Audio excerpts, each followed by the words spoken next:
दोस्तों, क्या हुआ जब किसी की भी शक्तियां खींचने की क्षमता रखने वाले महाराज बाली हनुमान जी की शक्तियां खींचने लगे।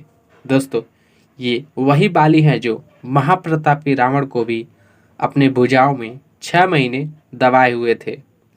वानर जाति में श्रेष्ठ अंगद जब दूत बनकर रावण के महल में गए और अपने पैर को वहीं टिका दिया तो पूरी राक्षस जाति भी नहीं ला पाई।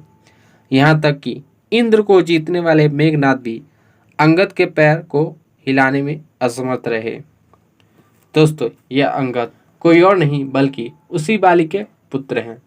दोस्तों, शुरू करते हैं वीडियो को। दोस्तों, महाराज बाली किष्किंधा के राजा थे। ब्रह्मदेव ने बाली को वरदान दिया था कि जो कोई बाली से युद्ध करेगा तो उसकी आदि शक्तियां बाली में समाहित हो जाएंगी। जब कोई शत्रु बाली से युद्ध करने आता तो उसकी आदि शक्तियां बाली के अंदर चली जाती थी। दोस्तों, इससे होता यह था कि उस शत्रु की आदि शक्तियां और बाली के भीतर गही हुई आदि शक्तियां बराबर हो जाती हैं, जिससे दोनों योद्धा बल में बराबर हो जाते हैं। परंतु शत्रु से ली हुई आदि शक्तियों के साथ साथ अपनी मूल शक्तियों के कारण बाली किसी भी योद्धा पर भारी पड़ने लगते थे और हराने में सक्षम रहते थे।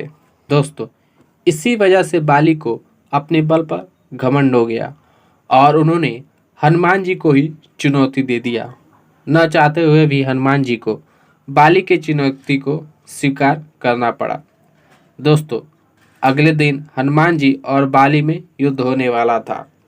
उससे पहले ब्रह्मदेव हनुमान जी के पास आए और बोले, हे महाबली, बाली से आपका युद्ध करना उचित नहीं, इसलिए इस युद्ध की चुनौती को स्वीकार न करें।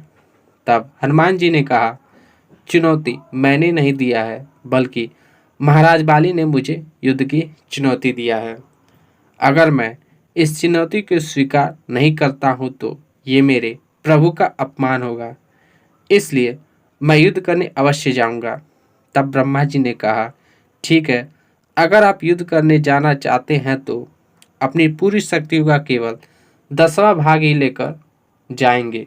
बाकी की शक्तियां प्रभु श्री राम को सौंप दीजिएगा।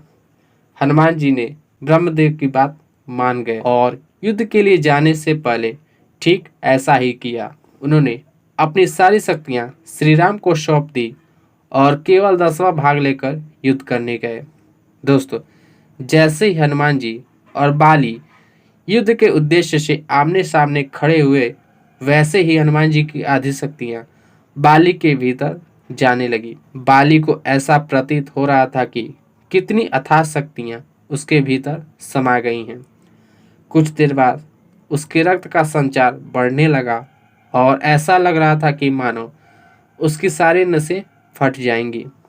तब तुरंत ब्रह्मा जी प्रकट हुए और बाली से बोले, जितना शीघ्र हो सके हनुमान जी की आंखों से ओझल हो जाओ, अन्यथा बिना युद्ध के ही तुम्हारा मृत्यु हो जाएगा। तब बाली भागने लगा और बहुत दूर चला गया। कुछ देर बाद उसे राहत महसूस होने लगा। तब ब्रह्मा जी बाली को समझाते हुए बोले, हनुमान जी ने तो बस अपनी शक्तियों का केवल 10वां भाग ही लेकर युद्ध करने आए थे। अगर पूरी शक्तियों के साथ आए होते तो तुम्हारा क्या होता।